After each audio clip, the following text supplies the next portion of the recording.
नमस्कार शेतकरी मित्रांनो, राज्य शासनाने काल राज्यातील जे काही 253 तालुके होते त्याच्यामध्ये शेतकऱ्यांना दिलासादायक असा अपडेट दिला की त्याच्यातले तालुके आणि मंडळे कुठले हे पात्र आहेत ते यांनी सांगितलं। पण सगळ्यात महत्त्वाचं म्हणजे याच्यामध्ये वगळण्यात आला तो नांदेड जिल्हा। नांदेड जिल्हा का वगळण्यात आला, या मागचं कारण काय, आणि नांदेडसह इतर बहुतेक असे तालुके होते महाराष्ट्रामध्ये की ज्यांच्यामध्ये अतिवृष्टी झाली होती। धुळे जिल्ह्यातील बहुतेक तालुके होते। जळगाव जिल्हा देखील पूर्णच्या पूर्ण वगळलेला आपल्याला त्याच्यात बघायला मिळाला। तर मग या जिल्ह्यातील शेतकऱ्यांचं जे काही नुकसान झालं होतं त्या पुरामध्ये त्या शेतकऱ्यांनी काय करायचं, सगळ्यात महत्त्वाचं म्हणजे यांनी जे काही जिल्हे दिले या जिल्ह्यानुसार जर आपण बघायला गेलं तर नांदेड सगळ्यात महत्त्वाचा मुद्दा होता।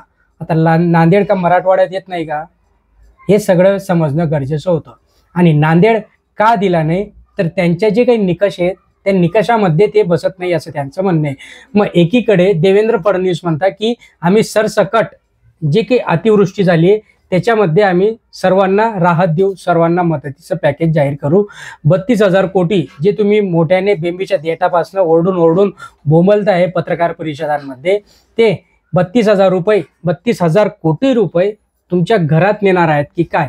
आता मराठवाड्यातील नांदेड जिल्हा अजून असे बहुतेक तालुक्यात आपल्याला बहुतेक आपले जे काही शेतकरी मित्र आहेत ते विचारत आहे की आमचा तालुका वगळला, हा तालुका वगळला, तो तालुका वगळला, तर त्याच्यामुळे त्या शेतकऱ्यांनी कुठं जायचं हा सगळ्यात महत्त्वाचा प्रश्न आज इथे शेतकऱ्यांसमोर उभा आहे। आणि म्हणूनच नांदेडमध्ये आज खूप काही मोठ्या प्रमाणात जे काही संतोष म्हणजे आक्रोश शेतकऱ्यांचा बघायला मिळाला, तसंच खानदेशात देखील शेतकऱ्यांचा आक्रोश बघायला मिळाला। पण याच्या आधी जर आपण विचार केला, यांनी यवतमाळ जिल्हा दिला, अमरावती जिल्हा, वाशिम जिल्हा, बुलढाणा जिल्हा, अकोला जिल्हा, चंद्रपूर जिल्हा, वर्धा जिल्हा, नागपूर जिल्हा, भंडारा जिल्हा, गोंदिया, गडचिरोली, सोलापूर, अहमदनगर, पुणे, कोल्हापूर, सातारा, सांगली, नाशिक, जळगाव, नंदुरबार, उस्मानाबाद, लातूर, परभणी, हिंगोली, छत्रपती संभाजीनगर, जालना, बीड, रायगड, रत्नागिरी, ठाणे आणि पालघर। मग याच्यामध्ये यांना 2 जिल्हे टाकायला काय प्रॉब्लेम होता। धुळे जिल्हा पण आपल्याला कुठे इथे बघायला मिळत नाहीये। धुळे जिल्हा का नाही टाकला, जळगाव जिल्हा का नाही टाकला, नांदेड जिल्हा का नाही टाकला, या लोकांचं नुकसान झालं नाही का, या लोकांचं देखील नुकसान झालंय। आज जर आपण खानदेशाचा विचार केला, जळगाव धुळेमध्ये सोयाबीन आणि कपाशी अक्षरशः झोपले आहेत। त्याच्यामध्ये सोयाबीनच्या अक्षरशः घुगऱ्या देखील चांगल्या असा खायला घुगऱ्या देखील गेल्या आणि कापसाचं बोंड देखील शिल्लक राहिलं नाही।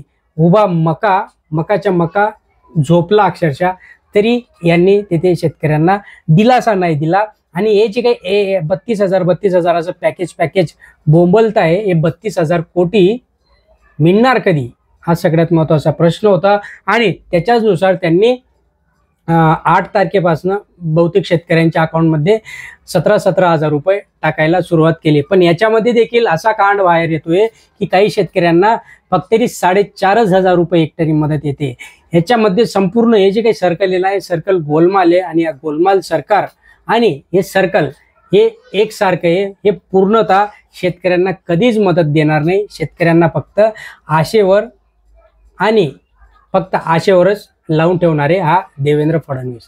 कारण की देवेंद्र फडणवीसवर न विश्वास होता, न विश्वास आहे, न भविष्यात विश्वास देखील राहील। बघूया हे जे काही आक्रोश चालू आहे नांदेडचा, याच्यावर काय नवीन अपडेट येतो, सरकार याची दखल घेतं की नाही। सरकारने दखल घेणं गरजेचं आहे।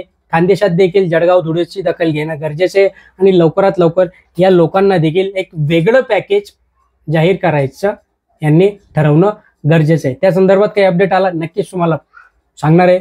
चॅनलला सबस्क्राईब करून ठेवा मित्रांनो, शेजारी घंटीचं बटन ऑन करून ठेवा, म्हणजे असेच महत्त्वपूर्ण माहिती अपडेट तुम्हाला देत असणार। धन्यवाद।